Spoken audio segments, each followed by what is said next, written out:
প্রকৃতপক্ষে শুল্ক পরিস্থিতির কোনো পরিবর্তন ঘটে নাই। এর আগে যেটা শুল্ক ধার্য করেছিল মার্কিন যুক্তরাষ্ট্র, সেটির তাদের আইন অনুসারে এটি 150 দিনের মাথায় উত্তীর্ণ হয়ে যায়। নতুন ঘোষিত একই মাত্রার শুল্ক সেটির স্থান নেবে। সো এটা একটা অ্যাকচুয়ালি রিপ্লেসমেন্ট, নতুন করে আর কোনো শুল্ক ধার্য হচ্ছে না।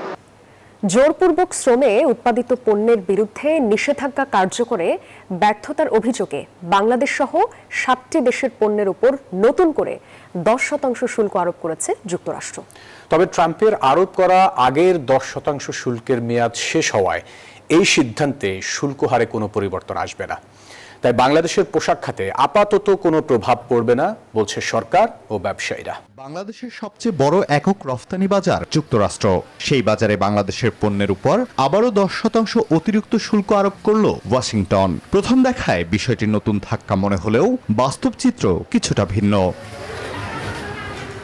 কারণ চলতি বছরের ফেব্রুয়ারি থেকেই একই হারে একটি অস্থায়ী শুল্ক কার্যকর ছিল, যার মেয়াদ শেষ হওয়ার পর এবার 1974 সালের ট্রেড অ্যাক্টের সেকশন 301-এর আওতায় একই হারে শুল্ক বহাল রাখল যুক্তরাষ্ট্র। অর্থাৎ বাংলাদেশি পণ্যের উপর কার্যকর মোট শুল্কে আপাতত কোনো পরিবর্তন হচ্ছে না। গড়ে 15% নিয়মিত শুল্কের সঙ্গে অতিরিক্ত 10% মিলিয়ে আগের মতোই মোট শুল্ক থাকছে 25%। প্রকৃতপক্ষে শুল্ক পরিস্থিতির কোনো পরিবর্তন ঘটে নাই। এর আগে যেটা শুল্ক ধার্য করেছিল মার্কিন যুক্তরাষ্ট্র, সেটির তাদের আইন অনুসারে এটি 150 দিনের মাথায় উত্তীর্ণ হয়ে যায়। নতুন ঘোষিত একই মাত্রার শুল্ক সেটির স্থান নেবে। সো এটা একটা অ্যাকচুয়ালি রিপ্লেসমেন্ট, নতুন করে আর কোনো শুল্ক ধার্য হচ্ছে না। বাংলাদেশের জন্য কিছুটা স্বস্তির জায়গাও আছে। পররাষ্ট্র মন্ত্রণালয় বলছে তৈরি পোশাকের প্রধান প্রতিযোগী ভারত, পাকিস্তান, ইন্দোনেশিয়া, কম্বোডিয়া সহ বেশ কয়েকটি দেশও একই ধরনের অতিরিক্ত শুল্কের আওতায় এসেছে।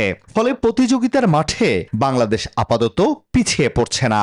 যুক্তরাষ্ট্রের বাজারে বাংলাদেশের প্রধান প্রতিদ্বন্দ্বী ভিয়েতনামের উপর 12.5% শুল্ক আরোপ করায় কিছুটা সুবিধাজনক অবস্থায় আছে বাংলাদেশের রফতানিকারকরা। বর্তমানে মনে হচ্ছে যে আমরা কিছুটা ডেফিনেটলি অন্যদের থেকে বেটার অবস্থানে আছি। আমাদের কিছু কম্পিটিটর যেমন ভিয়েতনাম কিন্তু 12.5% পেয়েছে। সো ভিয়েতনাম হচ্ছে ইউএস এর মার্কেটে সবচেয়ে বড় কম্পিটিটর এবং সবচেয়ে ভালো করছে। সুতরাং অবশ্যই তার থেকে 2.5% কম, এটা আমাদের জন্য বেটার। তবে এই সিদ্ধান্তের রাজনৈতিক ও বাণিজ্যিক বার্তা বেশ গুরুত্বপূর্ণ।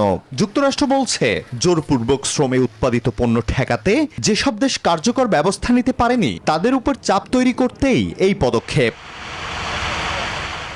আল হাদি খান, নিউজ 24।